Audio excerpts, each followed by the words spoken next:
Hola, ¿qué tal? Buenas noches, tengan todos ustedes. Qué bueno que están en Tepantlato, en vivo programa por internet de nuestra revista Tepantlato, difusión de la cultura jurídica. Hoy, jueves 1 de octubre, nos acompaña el maestro Julián Gudiño Galindo, miembro de la red de especialistas en seguridad pública. En unos momentos más presentaré su currículum, pero antes de entrar a presentarlo, como siempre lo hacemos, quisiera presentar a mis compañeros que me hacen el honor de estar conmigo cada 8 días en estos jueves jurídicos. Roberto, adelante. ¿Qué tal? Buenas noches, Roberto Rodríguez Hernández, y como cada jueves es un placer estar con ustedes en unos temas tan interesantes como el que trataremos esta noche, y en especial estar con mis compañeros. Sergio, doctor, maestro, buenas noches. Muy buenas noches. Sergio Cárdenas Caballero, para mí también es muy grato el poder compartir esta mesa en compañía del maestro Julián, del doctor, del maestro Roberto.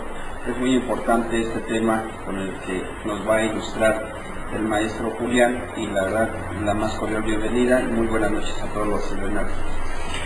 Bien, como lo hemos hecho siempre, vamos a dar en su número telefónico 55648373, nuestro correo electrónico tepantlateamigo@hotmail.com. Recuerden que en este programa podrán encontrar ustedes entrevistas, debates, consultas, opiniones, comentarios y, por qué no, denuncias.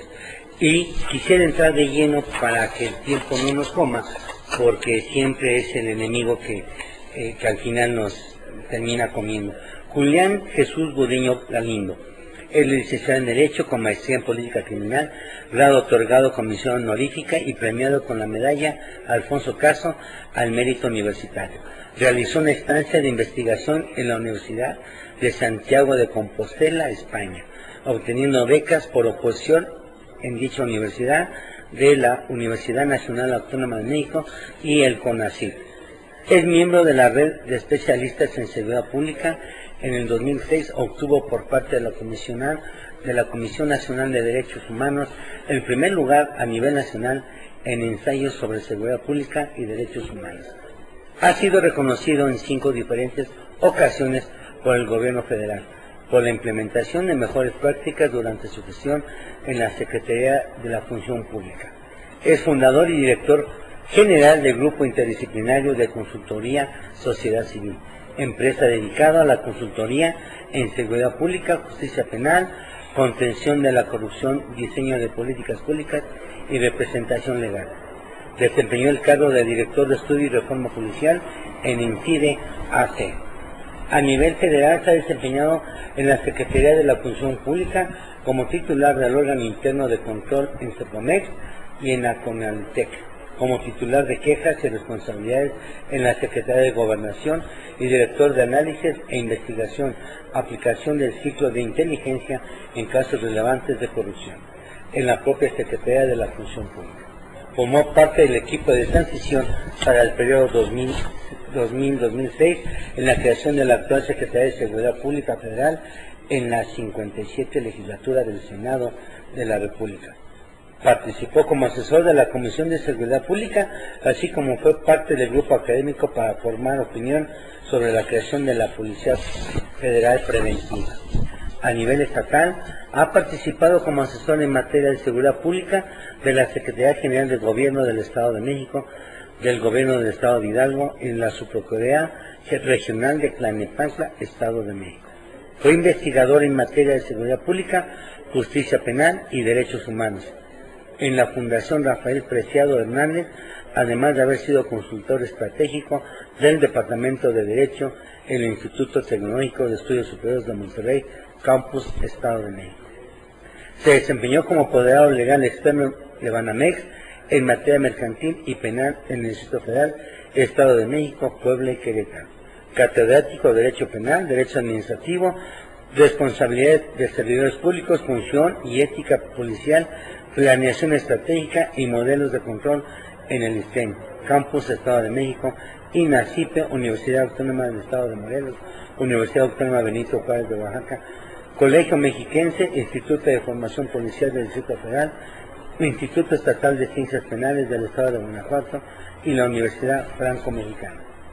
Autor y conferencista de diversos artículos en seguridad pública, derecho penal, función pública, función policial, política criminal, corrupción, responsabilidades de servidores públicos y sobre la enseñanza del derecho.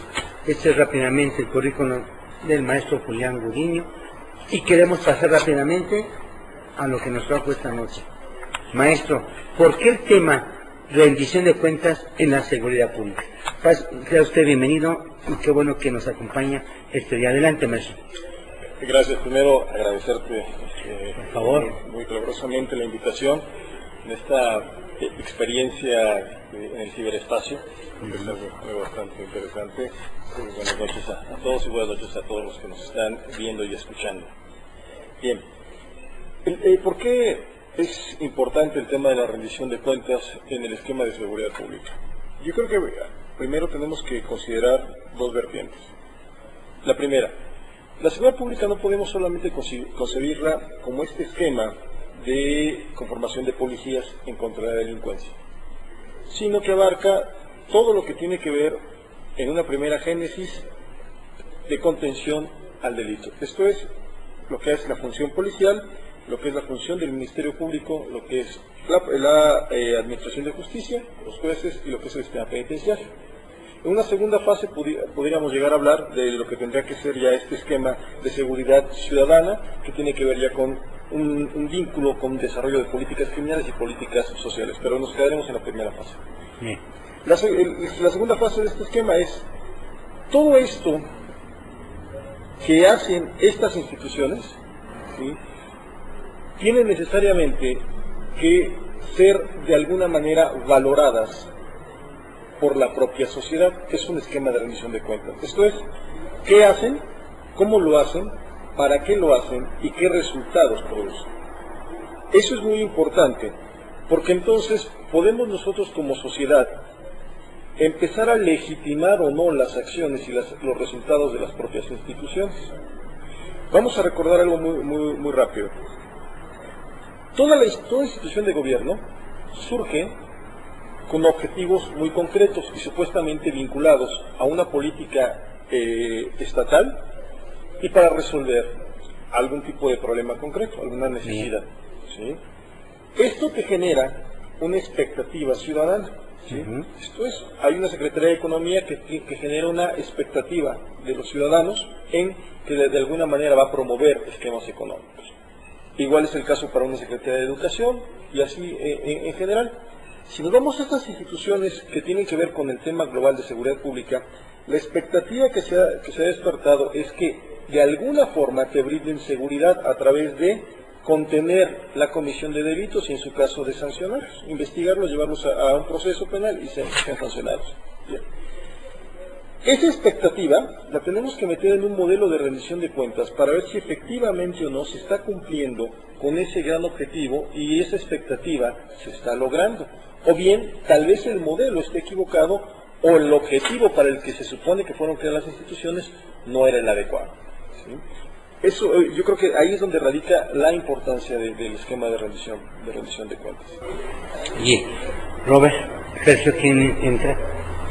Adelante, por favor. Me gustaría un poquito sobre este punto en particular que nos comenta el maestro Julián Gudiño, sobre la cuestión de, nos habla de los resultados, estamos hablando de la primera etapa conformada sobre la cuestión de la policía, ministerios públicos, juzgados y sistema penitenciario. Dentro de esta rendición de cuentas que tiene pues mucho que ver la sociedad a efecto de conocer realmente que se está cumpliendo con la seguridad pública, de estos 4 puntos que nos acaba de mencionar, maestro, me gustaría que nos pudiera comentar en alguno en específico, pudiéramos hablar que realmente está cumpliendo con ese objetivo o con el modelo planteado para tal fin. Yo quisiera entrar en otro nivel, con independencia de considerar y dar respuesta a tu pregunta. Desafortunadamente, no tenemos un sistema de rendición de cuentas en el país que te mida lo que es la eficiencia y la eficacia de las instituciones. Esto es, el esquema de rendición de cuentas que tenemos nosotros de manera tradicional es un sistema que yo le denomino netamente instrumental. ¿A qué me refiero? Tenemos esta visión de que el gobierno tiene recursos. Claro. Esos recursos los distribuye en las diferentes instituciones a efecto de generar acciones concretas. Bueno, Y se cree que el esquema de rendición de cuentas es vigilar en qué gastan esos recursos. Y la idea más pragmática es, está bien si esos recursos se gastan con base en un programa ya preestablecido, una asignación programática, y entonces se dice, pues no hubo ni subejercicio ni sobreejercicio, se gastó todo cuando se debía haber gastado y entonces está bien. Bajo esa idea, entonces tenemos un esquema netamente eficientista. Oye, yo gasto lo que me diste y lo gasté bien. La pregunta entonces es, eso que tú realizaste con esos recursos que te dimos, ¿qué resultados generaron para ir abonando a la resolución del problema y en general, en un término concreto, hacia el bien común? Todos los gobiernos se deben de instituir, entre otras cosas, para generar bien común y segundo, abonar a la construcción del Estado democrático. Si esto no lo tenemos, entonces podemos gastar de manera muy eficiente los recursos, pero nuestras acciones realmente no están produciendo resultados. Ahora, bajo esta situación, trato de contestar tu pregunta. Si consideramos que desafortunadamente la política criminal que se ha implementado, no en este sexenio, no en el anterior, ya desde hace muchos años, llevamos, al menos 4 o 5 sexenios sobre esta misma visión, es que los delincuentes tienen que ser de alguna manera capturados, ¿sí? La sociedad lo que pide es que a todo aquel que comete un delito necesitamos verlo en prisión, castigado en prisión, ¿sí? Creemos que con esa situación se va a resolver todo el problema. Perdón. Yo quiero nada más llamar la atención a esto. Piensen, voy a dar cifras aproximadas,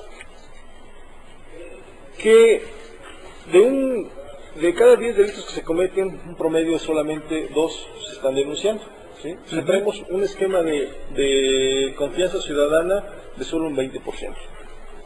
Vamos a ir tratando de tener... De esos delitos que se denuncian, un promedio del 11% se consignan. Bien. Con ese 11% que se consignó, normalmente reciben una sentencia condenatoria en el fuero común del 66%, con alguna pena, no necesariamente prisión, Claro. Esto significa más o menos que de todos los delitos que se denuncian, un promedio del 6% termina sancionado con una pena. Bien. Ese 6% de ese 20% de confianza ciudadana termina sancionado con una pena.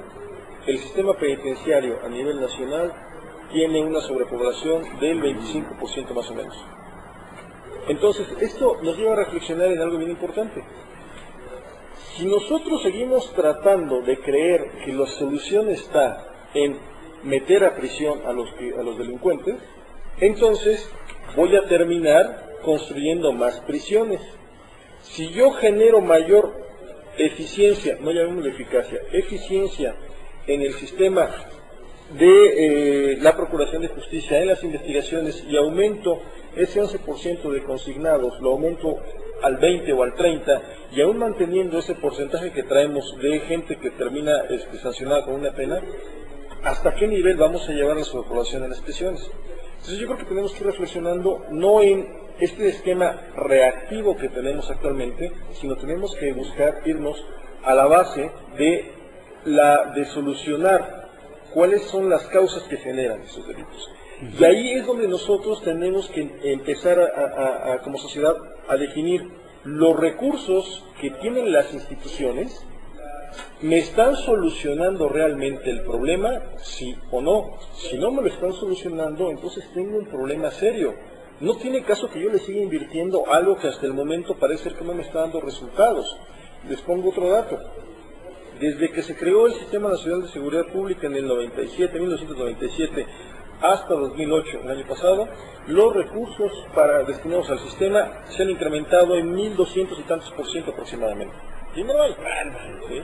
Pero entonces la pregunta es, si hemos metido tanto dinero en esta visión estrictamente instrumental, diríamos, no, pues yo te voy a escrutar el que ese dinero lo hayas utilizado para lo que se utilizó, y efectivamente se ha utilizado para mayor armamento, para mayor capacitación, para contratar policías, se creó Plataforma México, un sinfín de cosas. Pero entonces la pregunta es, los resultados reales, la eficacia de las acciones del gobierno, ¿es lo que me está solucionando el problema? ¿Ese dinero está sirviendo para ello o no? No. Ahora, vayamos a otro punto que también, sobre la base de los resultados, me parece sumamente importante tocar. Esos de resultados nuestros nos puede dar ahorita, vamos a una pausa, claro que sí. Y enseguida regresamos. Claro que sí.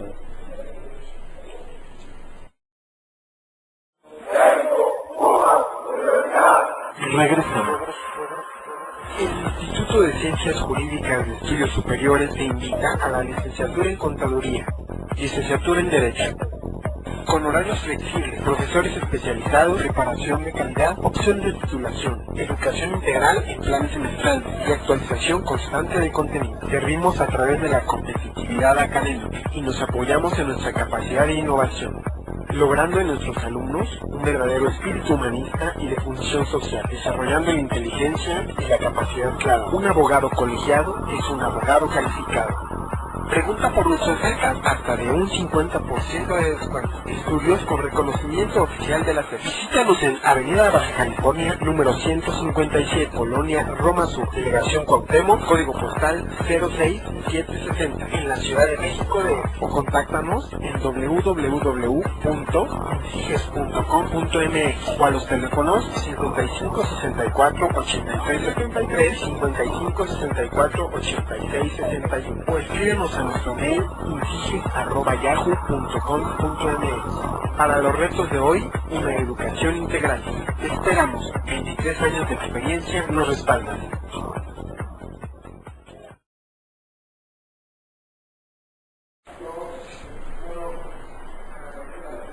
Tenemos al maestro Julián Gudiño Galindo con el tema rendición de cuentas en la seguridad pública. Julián, discúlpame que te he interrumpido. Adelante, por favor. Gracias.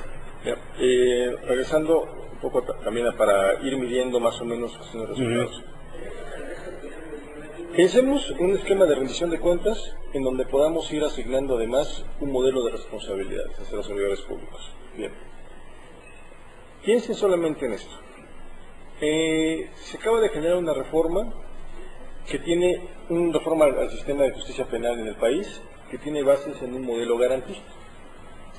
Esto es acorde a las democracias más avanzadas en este planeta. Bien. Dentro de ese esquema garantista existen muchos principios, pero uno de ellos que es fundamental en los procedimientos penales es el de presunción de inocencia. ¿Sí? Esto es, toda persona es inocente hasta que en tanto el Estado no le demuestre fehacientemente que es responsable de haber cometido un delito y entonces cabe la reprochabilidad por esa conducta. Uno de los problemas que tenemos en los esquemas actuales en materia de seguridad pública, en materia de procuración de justicia, en general en materia de confrontar el delito y sancionarlo, es que se ha utilizado a los medios masivos de comunicación como una forma de buscar legitimación social de esos resultados. Prácticamente todos los días tenemos presentados en medios de comunicación, ya sea internet, ya sea prensa escrita, ya sea radio o ya sea televisión, una detención de peligrosos delincuentes dedicados a N tipo de actividades. Y además el performance que le ponen, ¿sí?, llama mucho la atención y prácticamente queda sin lugar a dudas para quien lo ve que son delincuentes y además pues los encontraron con armas, droga, dinero, son terribles. Aquí uno de los puntos fundamentales es, se está creando a través de los medios de comunicación una realidad en el inconsciente social de que esos sujetos ya son responsables de lo que dicen que se cometió.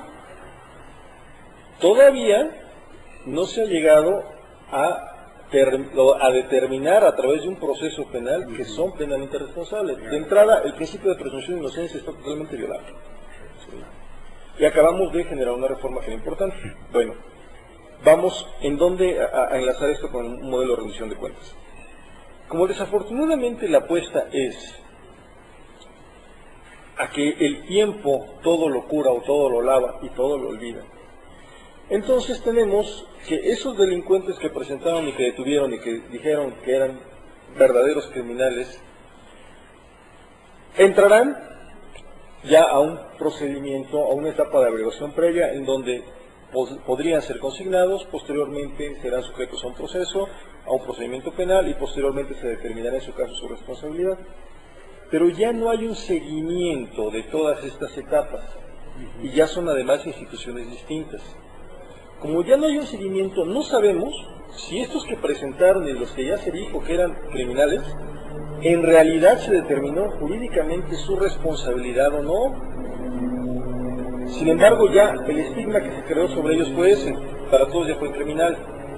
Segundo, si al final no terminan condenados, ¿sí?, con alguna sanción penal, viene la pregunta, ¿y de quién fue la responsabilidad? Los que los detuvieron realmente con los elementos suficientes para considerar que se podía iniciar una averiguación previa. El Ministerio Público hizo su labor de forma tal que efectivamente logró determinar, consignar y considerar o demostrarle a un juez que eran responsables. El juez valoró adecuadamente o los dejó ir. ¿En dónde estuvo esa responsabilidad? Ante esta situación es muy fácil, cuando llegan a salir esos tipos de casos, que entre las instituciones se echen la culpa. No, yo lo hice bien, es que no tenía pruebas. Bueno, yo pues con lo que me dio el Ministerio Público, pues no podía sancionarlo.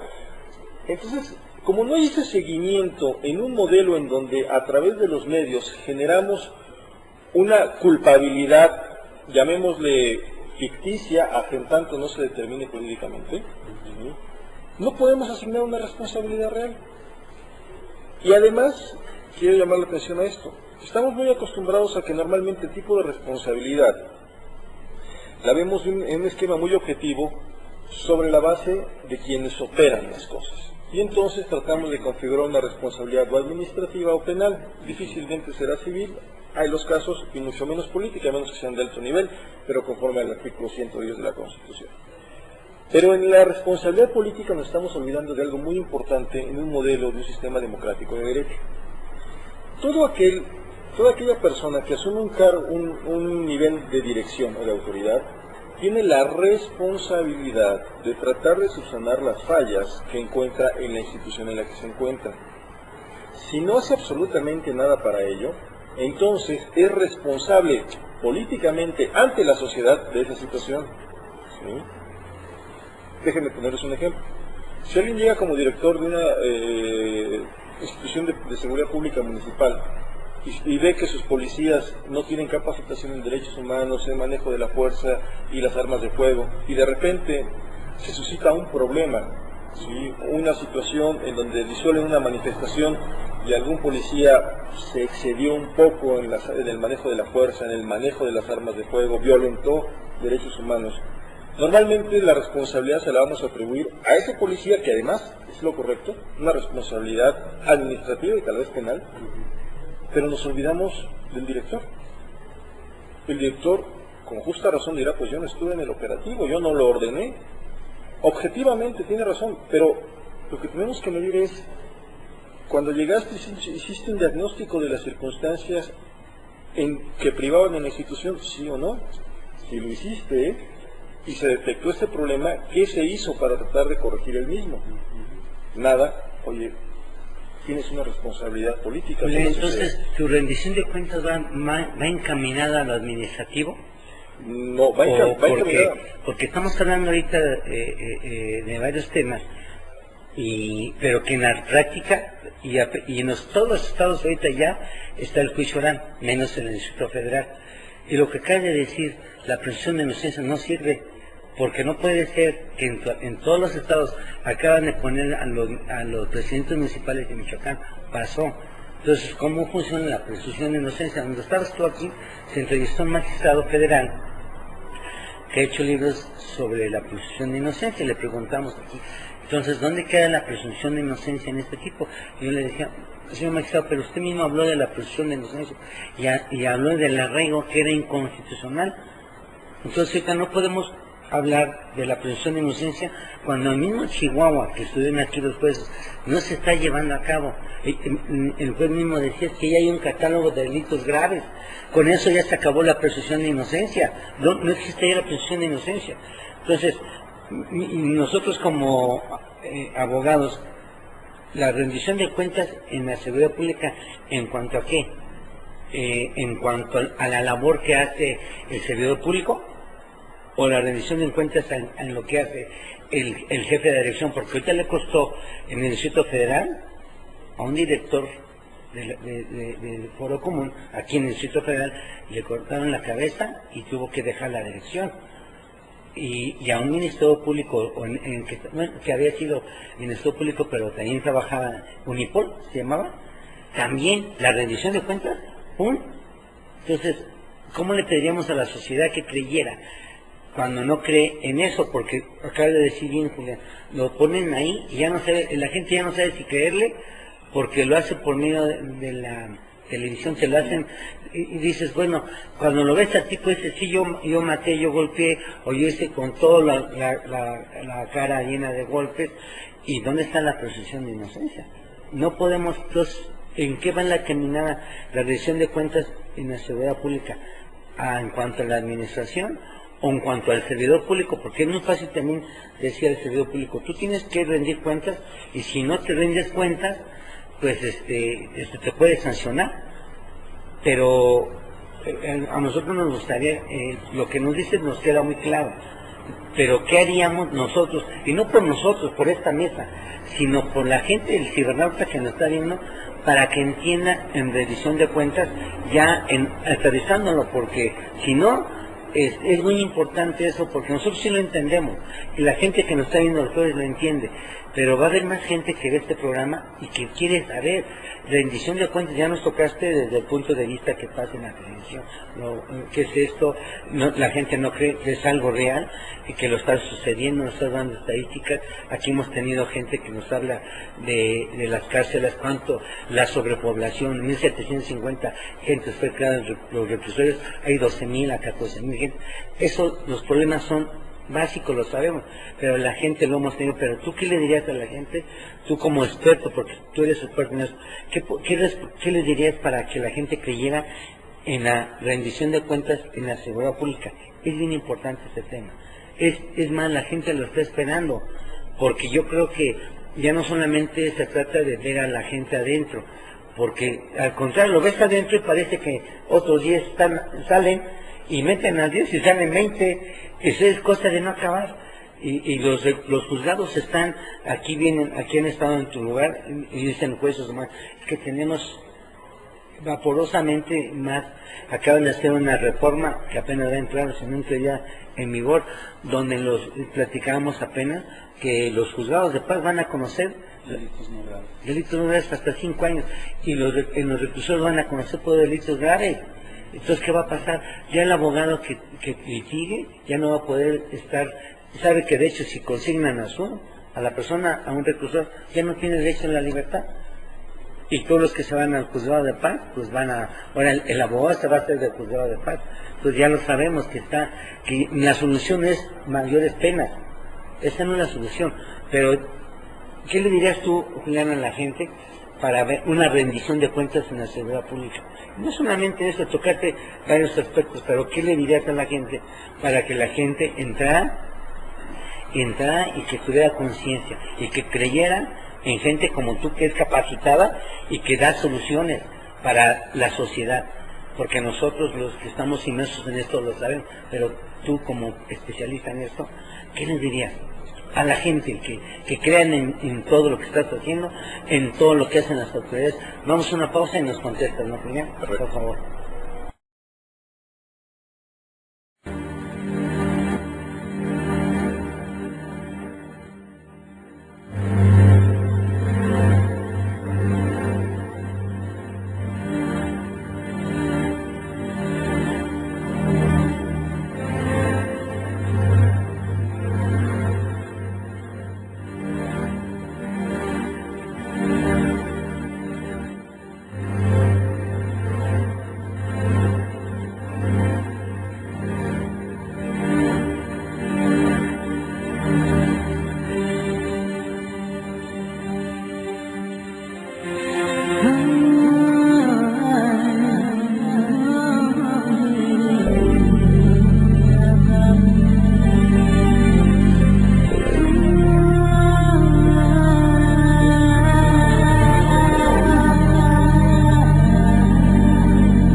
Muchas gracias. Estamos con el maestro Julián Gudiño Galindo con el tema rendición de cuentas en la seguridad pública. Adelante, Julián, por favor. Déjame tratar de esbozar dos cosas que creo que son fundamentales. Tratar de dar un ejemplo simple de qué tiene que ser la rendición de cuentas, qué esperaríamos en la rendición de cuentas, y segundo, porque es importante. Sí. Pensemos en el ejemplo. Cuando tú inviertes para construir una casa y contratas a un arquitecto, un ingeniero con supuestamente mucha capacidad demostrada, estás invirtiendo un capital. Tú esperas que la casa te sea funcional, que no se caiga, que además esté bonita, que cumpla con ciertas expectativas. Bueno, imagínate que lo que te entregan como casa tiene los mejores acabados, está muy bien diseñada, es funcional internamente, pero se te puede caer o se te puede inundar, o sea, la estructura no está bien. Pero sin embargo, peso sobre peso de lo que tú le pagaste, te entrega y te dice, todo lo que usted me dijo, lo que me pidió está gastado, ¿sí? No gasté un peso más, un peso menos. Entonces tú estás contento porque dices, oye, qué buen arquitecto, porque además está muy bonito el inmueble, y fue como yo lo quería, y mi dinero, ahí está. Pero tú no sabes que a lo mejor estructuralmente está fallando eso, y en cualquier momento te puede colapsar. En este ejemplo tan sencillo, es el modelo de rendición de cuentas. Esto es, las instituciones de gobierno nos pueden presentar algo que puede ser aparatosamente muy llamativo, muy bonito, pero a lo mejor estructuralmente no nos está dando resultado. Entonces quiere decir que nuestra inversión no está enfocada para generar el resultado que necesitamos y después el que esperamos. ¿Por qué es importante la rendición de cuentas? Porque un modelo de rendición de cuentas real y profundo legitima a cualquier gobierno y lo acerca con la comunidad y genera confianza. Esto es, si la inversión que yo hice en la construcción de la casa veo además o la puedo someter a una evaluación estructural y me dicen que está perfectamente bien y que en un temblor o en un terremoto o en una inundación no le va a pasar absolutamente nada, digo, oye, pues ese arquitecto está perfecto, excelente, y el dinero que invertí pues está muy bien gastado. Es algo muy similar con este ejemplo. Ahora, ¿qué podemos tratar de ir esbozando en un esquema de rendición de cuentas? Antes de entrar en el modelo estructural, tenemos que esbozar un paradigma que es fundamental, la transparencia. No puede existir ningún modelo de rendición de cuentas si no hay transparencia. Si no hay plena transparencia de las acciones de gobierno, no puede existir un modelo de rendición de cuentas. Yo no puedo evaluar algo que no conozco o algo que me impiden conocer. ¿Sí? Efectivamente, en el sexenio pasado se generó un gran avance en materia de transparencia. Pero ojo, la reforma constitucional nos habla del derecho a la transparencia. Es un derecho otorgado a los ciudadanos. Si tú me pides, ciudadano, a mi gobierno, información, yo te la doy. Tengo obligación de publicar algunas cosas que tienen que ver, si se fijan, básicamente con esquemas instrumentales. Esto es cómo estoy gastando los recursos, pero no con esquemas estructurales profundos. Si no me lo pides, yo no tengo por qué revelarlo. ¿Sí? Claro. Ahora, es diferente si se hubiera trazado como una obligación y no como un derecho. Esto es, yo Estado tengo la obligación de transparentar toda la información que tengo, absolutamente toda, solo aquella que pueda vulnerar el Estado en forma importante, que me pueda paralizar la actividad del Estado, o bien la que vaya en contra de los derechos de la intimidad de las personas, esa no te la puedo dar. Pero todo lo demás lo tendría que hacer público. Si la población quiere consultarla o no, es una situación que ellos decidieran, pero de entrada es pública. Ahí habría que haberlo cambiado, sin embargo, es un derecho. Y es algo importante. Bueno, si se logra avanzar en este modelo de transparencia, entonces ya vamos a la parte estructural. Tenemos que crear un sistema, o tenemos que avanzar de un modelo de rendición de cuentas instrumental como es el que tenemos, a un sistema de accountability. ¿Qué es un modelo de accountability? La accountability te permite medir precisamente qué es lo que está haciendo toda institución y todo gobierno, y que empiece a enlazarse respecto de sus objetivos, sus planes, sus programas, sus acciones y sus resultados, y generar un modelo entonces también de asignación de responsabilidad. Pero ojo, En este esquema de accountability tiene que ser un modelo de varias miradas. Tiene que haber un modelo que permita escrutar a las instituciones desde las propias instituciones, pero además tiene que haber un modelo que permita ir mirando las actividades del gobierno desde fuera, a través de organismos no gubernamentales, propios organismos gubernamentales, a través de los medios de comunicación incluso, a través de la sociedad, sectores informados y no informados. Esto es, la Comisión de Derechos Humanos tiene que estar metida en ello, pero no solamente midiendo este esquema de si se violan o no derechos humanos, sobre todo en actuaciones duras o agresivas como son las instituciones de policía, sino más allá. Los organismos no gubernamentales tienen que hacer lo mismo, el sector informado, la academia tiene que estar metido también en esto. Entonces es generar un gran banco de indicadores que nos permita ir sobre la base de la aportación de toda esa información, ir viendo cómo se va comportando el Estado y qué resultados se van dando. El propio cuerpo legislativo, a través, en el caso de Federal, la Auditoría Superior de la Federación, en el caso de los estados, los órganos de fiscalización del Congreso, también tiene que ver con ello, pero no en este esquema estrictamente instrumental. Esos son de alguna manera la generación o el esbozo de lo que debe ser unas propuestas. Hay que hacer muchas modificaciones, sí hay que hacerlas, pero hay que empezar a enlazarlas. Hay que trazar una política de Estado de rendición de cuentas, la cual actualmente no existe. Pero además también habría que medir por qué no existe, o preguntarse por qué no existe. ¿Sí? Cuando yo me transparento y dejo que todos vean lo que hago, tengo dos alternativas. O comportarme como todos esperan que me comporte, o me tengo que ir.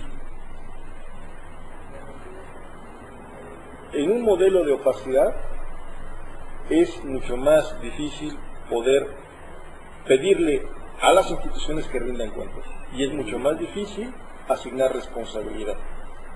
Y entonces será mucho más difícil que exista legitimidad de las acciones por parte de la sociedad hacia las instituciones. Bien, yo creo que es cierto, efectivamente, la transparencia va a dar una certeza y una confianza dentro de la sociedad para que podamos tener y conocer esa parte de la rendición de cuentas, que finalmente sí tenemos una parte, pero no la que realmente deberíamos de conocer, o todo en su esquema. Aquí se habla, maestro, en relación a que no existe un proyecto como tal, o existe un proyecto que no nos da unos resultados como tal.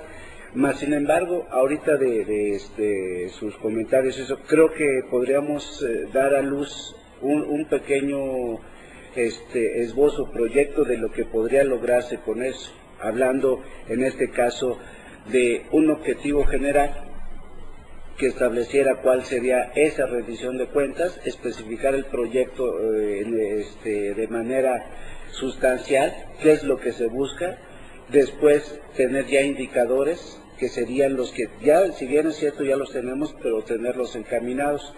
Y las otras cosas que se señalan, cómo los vamos a determinar. Yo vi aquí algunas cuestiones y yo agregaría a todo esto, o sea, que si bien es cierto van a intervenir varias gentes, se hablaba la parte de la fiscalización, la parte de la sociedad, la parte del ejecutivo y eso, determinar quién de ellos, a quién se habría que evaluar. Hablábamos en el ejemplo anterior, no sé, policía ministerial, el Ministerio Público, jueces, peritos, juzgados de distrito, etcétera, ¿no? ¿A quién? La otra, ¿quién debería evaluar? O sea, si son internamente o externamente, tendría que existir esa manera para que lo pudiéramos hacer. Después, ¿qué vamos a evaluar? El funcionamiento de eso, o sea, evaluamos la rendición de cuentas como está en el sentido de que gasté lo que tenía asignado, o la rendición de cuentas en todo su contexto que hablábamos, desde el aspecto económico, político, social, penal, civil, administrativo, porque de ahí nos va a determinar, si el servidor público tiene la responsabilidad administrativa, tiene la responsabilidad penal, y que podamos sancionar administrativamente a estos servidores públicos. Y aún más, nos va a permitir que el servidor público sepa que finalmente tiene que hacer su trabajo, porque si no va a ser evaluado y en consecuencia dentro de ese proceso que va a tenerse puede ser sancionado en cualquiera de las situaciones. Y finalmente, bueno, ¿cómo se va a evaluar? O sea, poderlo llevar a cabo. Entonces, en ese contexto, y por eso repetía, estoy de acuerdo en las autoridades o en las gentes que tendría que participar, pero ya nada más yo agregaría, a reserva de su comentario, maestro, que en qué términos podríamos ajustar en este esbozo o qué otras cosas podrían ser, para qué autoridades más o menos estarían encaminadas y cubrir estos requisitos para poderlo llevar a cabo. Yo creo que la rendición de cuentas tiene que ser en toda la administración, pero déjame tratar de ejemplificar.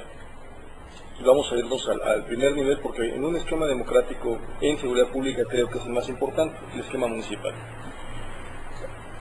Tenemos normalmente, ¿qué es lo que pasa?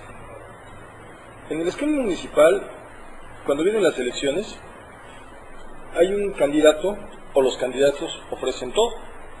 No hay ningún candidato que presente a la sociedad un diagnóstico real del estado de cosas o cómo está el municipio. Todos entran a prometer, vamos a acabar con el delito, vamos a reducir la delincuencia, vamos a invertir. Esto es, de entrada no tienen un diagnóstico real cuando deciden ser los candidatos para ser presidentes municipales, ¿sí? Segundo, cuando se da esto, no tienen un candidato para ocupar las posiciones, ¿cierto? Pensemos en el caso de seguridad pública, direcciones de policía. Nunca se nos presenta a la sociedad ternas o propuestas de quiénes deben de ser. Es más, cuando se llegan a dar debates en algunos temas concretos, siempre va los candidatos a la presidencia municipal, pero no hay debates entre sus propuestas de directores, ¿cierto? ¿Y quiénes son los expertos? Pues supuestamente los directores, son los que van a asumir la cartera, no los presidentes municipales. Yo contrato a un presidente municipal o voto por él porque creo que es buen político, pero en especial, porque es un buen directivo. Es alguien que me puede llevar el barco a un puerto y puede generar cohesión con un grupo de expertos para hacer las cosas bien, ¿sí? No es un todólogo. Imagínense que hay alguien que sea odontólogo y esté hablando de seguridad pública, ¿sí? O que esté hablando de economía, pero desafortunadamente es más o menos el modelo que tenemos. Ahora, no sometemos a esa evaluación a quienes terminan siendo directores de seguridad pública. No hay diagnóstico.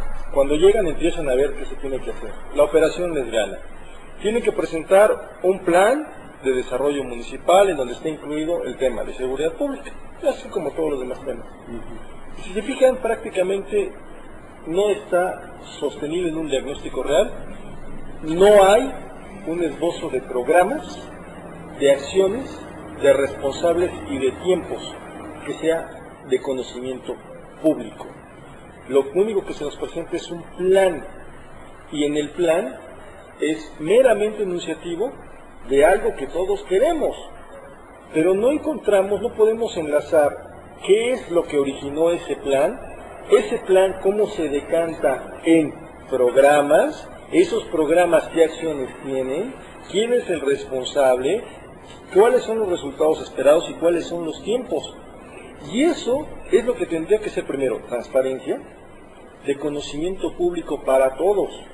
Y después entonces ya ir segmentando por los diversos actores de cómo vamos a ir evaluando y dándole seguimiento al mismo, ¿sí? Porque es muy fácil decir, y entramos en este aspecto de posición mediática, ¿qué hice en el tema presidente municipal del municipio X? Contraté más policías. El índice de denuncias del semestre pasado contra se redujo en 2%, entonces previne el delito. Metí o compré patrullas, pero grandes, para que se vean y hagan presencia. Oye, ¿eso lo necesitábamos o no? Y a veces, en algunos de los casos, cuando en algunas instituciones se llegan a generar indicadores, los indicadores no están involucrados, primero, en una planeación estratégica real, y segundo, a resolver problemas reales. Les pongo dos ejemplos muy sencillos. La gente tiene, por ejemplo, detecta, tengo problemas con la policía por violación a derechos humanos, tengo muchas denuncias por derechos humanos. Solución inmediata, voy a capacitar a mis policías en materia de recursos humanos. Y entonces se generan cursos. El indicador para decir que se está cumpliendo esa acción es número de policías que fueron a los cursos. ¿O cuántos cursos implementé? Si fue el 100% de policías, entonces dicen, oye, pues ya resolví el problema. El problema no era si conocían o no de derechos humanos, el problema es que estaban violando derechos humanos, tenía muchas denuncias. Tengo que encontrar cuál es realmente el foco del problema y entonces accionar en razón a ello. Transparentar la acción y cómo lo voy a medir. Esos indicadores de los que tú mencionabas tienen que ser acordes a una realidad, no meramente instrumentales de decir, bueno, otro ejemplo, imagínense, tengo muchos asaltos en vía pública a tal horario, ¿sí? Entonces, acción concreta, metemos patrullajes. Oye, ¿qué es lo que realmente me estaba generando los asaltos ahí? ¿La falta de presencia policial? ¿O las circunstancias del entorno que hacen factible que se estén cometiendo? Entonces las acciones serían distintas. Pero es más sencillo entrar por aquí, no sé, si por falta de visión, falta de entendimiento, falta de conocimiento de lo que debe ser un esquema de planeación estratégica, o porque es mucho más fácil accionar rápido y generar como estas grandes acciones que se vean y que luzcan, digo, si estamos haciendo algo, ¿no? Estamos trabajando. Vamos a una pausa y enseguida regresamos. Gracias. Por favor.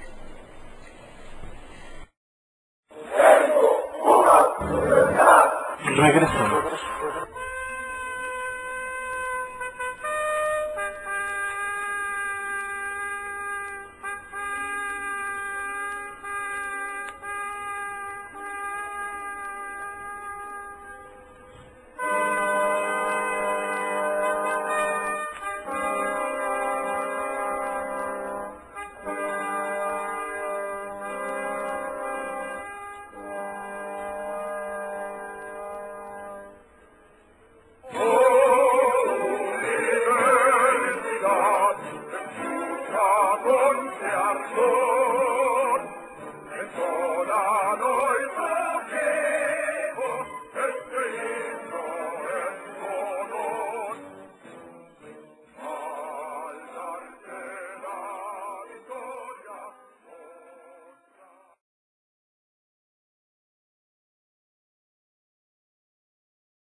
Sí. Muchas gracias. Estamos con el maestro Julián Gudiño Galindo en el tema rendición de cuentas en la seguridad pública. Adelante, Sergio. Lo que es importante saber, y en este caso que sería muy benéfico para las personas que nos están viendo a través de este medio, maestro, es conocer un poco alguna propuesta en forma municipal, local, estatal, federal, a efecto de que realmente exista una adecuada rendición de cuentas en la seguridad pública, maestro. ¿Cómo pudiera plantearse alguna expectativa de cambio a todo esto, maestro? Sí, porque ya nos acaba de dar algo y pues nos quedamos con así como un poco de mal sabor. Ya, ¿qué va a pasar, no? Pero nosotros creemos que un conocedor, mira, Julián, eres conocedor de esta materia. ¿Qué le propondrías y qué le dirías un mensaje ahorita al municipio, al Estado, como dice Sergio, y a nivel federal? No podemos decir que nos ganen, ¿no? No podemos dejar que nos ganen. Dijiste algo interesante. No nos podemos quedar con el ¿qué va a pasar? El problema es que tal vez la pregunta no es el qué va a pasar, sino cómo esbozar el qué quisiéramos que pasara. Claro. Pero cuando tienes un problema estructural es mucho más complejo de lo que parece. Mira, contestando tu pregunta, Sergio, algo que tenemos que primero trazar y delimitar es qué tipo de política criminal y qué tipo de estructuras institucionales, primero, necesitamos y segundo, queremos. Yo quiero, para enfocarme en un esquema netamente policial, como ejemplo, yo quiero un esquema policial que sea reactivo y que su primera función básica sea combatir el delito o quiero un esquema ciudadano que genere insumos de información que me permitan atacar las causas que originan los delitos y que sea un prestador de servicios a la sociedad. Dentro de esos servicios está el ayudarlo en la situación del delito. ¿Sí? Son dos modelos diferentes. Y sobre esa base, entonces son acciones distintas. Y en las dos se puede generar un modelo de rendición de cuentas, en las dos se puede generar planeación estratégica, se pueden hacer muchas cosas, pero tenemos que primero que definir qué es lo que queremos. Si nuestra visión es de combate a la delincuencia organizada, en su vertiente de narcotráfico, porque eso es lo que lesiona más a la sociedad, y entonces debemos de generar un esquema más militarizado que vaya permeando de la federación hacia los estados y a los municipios, y entonces tendremos a los municipios, a los policías buscando delincuencia organizada, y tendremos policías armados con armas de alto calibre, como si fueran soldados o ramas. O necesitamos un modelo ciudadano. Si es un modelo ciudadano, entonces la fórmula se invierte, tiene que partir de los municipios hacia la federación, en donde yo necesito a un policía municipal que sea un verdadero ciudadano que pueda ejercer actos de autoridad, pero que me auxilie en todo lo que sea posible, que sea mi primer contacto con la autoridad. Esos son los primeros dos paradigmas de modelo, ¿sí? O sea, tenemos que resolver primero esa parte. Porque desafortunadamente pareciera ser que todo está en esta vertiente del narcotráfico, del crimen organizado, que no estoy diciendo que no sea un problema, pero tal vez no es el problema principal que todos, como ciudadanos normales o comunes, tenemos. Creo que nos preocupa más la delincuencia común y sobre todo los delitos patrimoniales. Yo creo que a la gente le preocupa más el día de cobro, que no lo vayan a asaltar en el transporte público o en la calle, que ir caminando por la calle y terminar decapitado o acribillado, ¿sí? Creo que son cosas distintas. Entonces sobre eso tenemos primero que resolver ese paradigma. Ahí me parece más que el modelo ciudadano es el que nos va a dar resultados reales y no el otro. Ahora, una vez delimitado esto, tenemos que empezar a generar un modelo de transparencia real. Tenemos que transparentar las instituciones, pero las instituciones tienen que hacerlo. Y nosotros empujar para que se haga, conocer totalmente las instituciones. Y tenemos que ir enfocando esquemas de planeación estratégica. Necesitamos conocer cómo es que se perfilan los planes y los programas de las instituciones para poder empezar a medir y evaluar los indicadores que ellos generan. Y sobre esa base poder decir, esos indicadores son buenos o son inadecuados.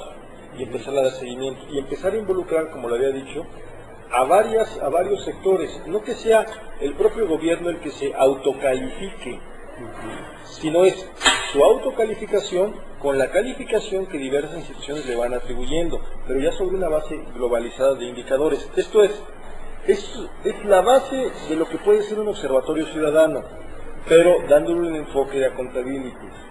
Porque si no entramos realmente en un esquema profundo de análisis, lo único que vamos a hacer es estar en el mismo esquema instrumental que hemos ido replicando. Entonces, para tratar de concretar en un municipio. En un municipio, primero, tiene que haber realmente un esquema de planeación estratégica para ver cuáles son las actividades de gobierno, cuáles son las acciones. Este esquema de planeación, programas, acciones, responsables, tiene que ser totalmente de dominio público. Tiene que haber sectores involucrados de la sociedad, tanto sectores informados como no informados, que vayan dándole seguimiento a ese programa.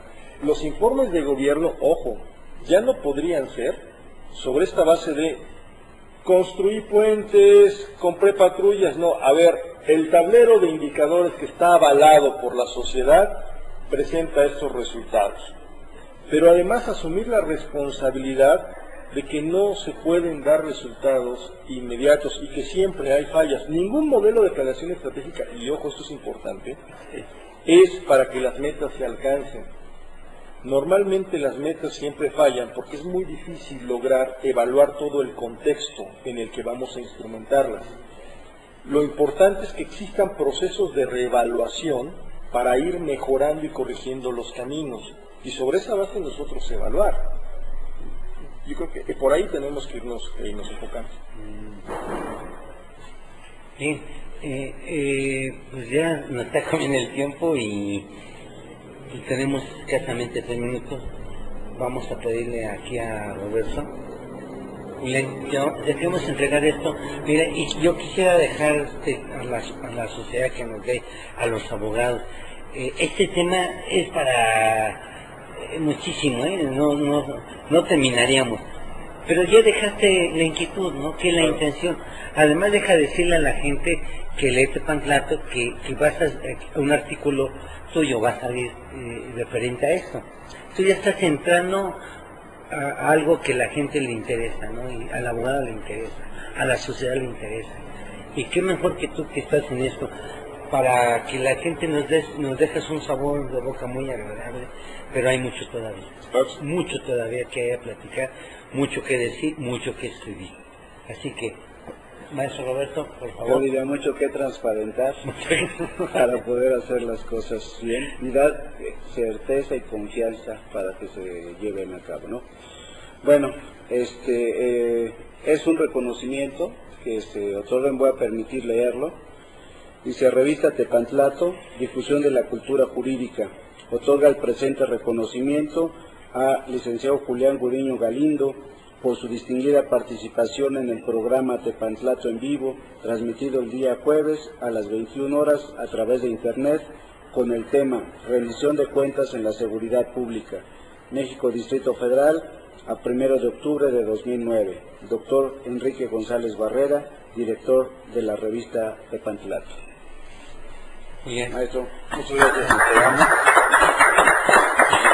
Miren, ya para despedirnos, antes de despedirnos, si la gente quisiera hacer contacto contigo, dijera, bueno, me interesó su plática, independientemente que va a salir en nuestra revista, en internet sale, ahí lo pueden bajar, su tema de él, va a estar arriba ya, independientemente que se va a YouTube, pero si la gente pide hablar contigo, ¿qué le dirías? ¿Hasta dónde te podrían consultar?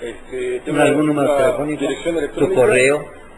Correo electrónico sería jgudino@prodigy.net.mx y mi teléfono celular es el 55 54 52 84 43. Independientemente que aquí nuestro jefe, productor Jerónimo Miranda, nos haga favor, Jero, de ponerlo como cintilla al final para que aparezca su número de celular y también su correo.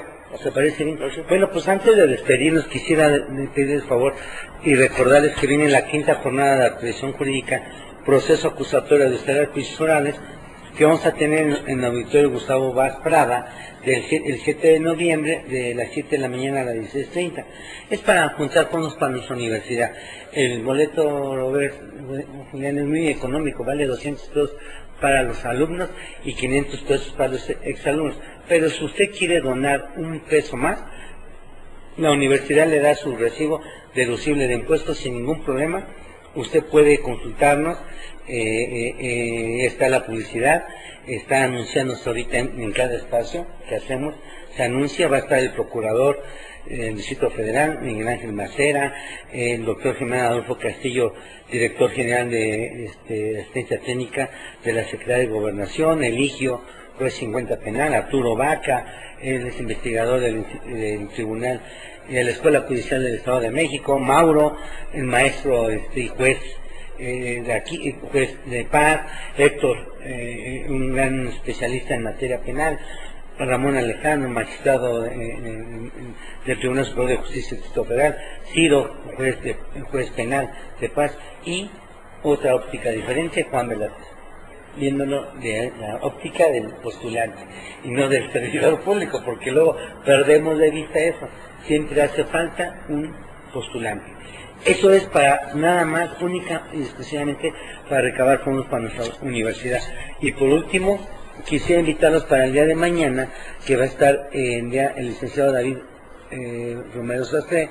Él es un distinguido abogado postulante y va a tocar con el tema Te invito a leer un libro, La noche de Tlatelolco, de Lenia Poniatowska, que es un libro extraordinario, sencillo de leer y todo, y él va a tocarlo recordando qué ha pasado a partir del libro de Doña Elena, o Doña Elenita como muchos lo conocen, La noche de Tlatelolco, que dejó, o los años 60 a nivel mundial, porque no nada más fue de aquí, fue a nivel mundial. Bueno, los dejamos. Julián, esta es su casa y ojalá que nos puedas regalar otra noche como esta, para que la gente que nos está viendo pues quede más convencida de lo que puedes dar tú como especialista en esto, servir a la sociedad y servir a la sociedad con todas las ideas que traes ahorita y que podría alguien retomarlo y echarlos a andar, que es la intención de esto, que le echen a andar. Roberto, muchas gracias. Sergio, gracias. Y a usted que nos está mirando, muchas gracias. Y como siempre le decimos, sea usted feliz. Nos vemos el día de mañana. Muchas gracias. Revista Tepantlato, difusión de la cultura jurídica, presentó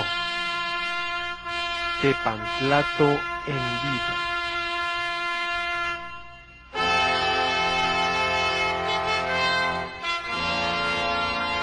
Un programa para la difusión de la cultura jurídica. Entrevistas, comentarios, denuncias, debates, consultas, opiniones. Todos los jueves a las 21 horas. Por internet en www.tepantlato.com.mx. Comunícate con nosotros al teléfono 55 64 83 73 y por internet al correo tepantlatoenvivo@hotmail.com y tvtepantlato@gmail.com. Conducen el maestro Sergio Cárdenas Caballero, el doctor Héctor González Estrada y el doctor Enrique González Barrera. Por un derecho que sea ley universal de libertad.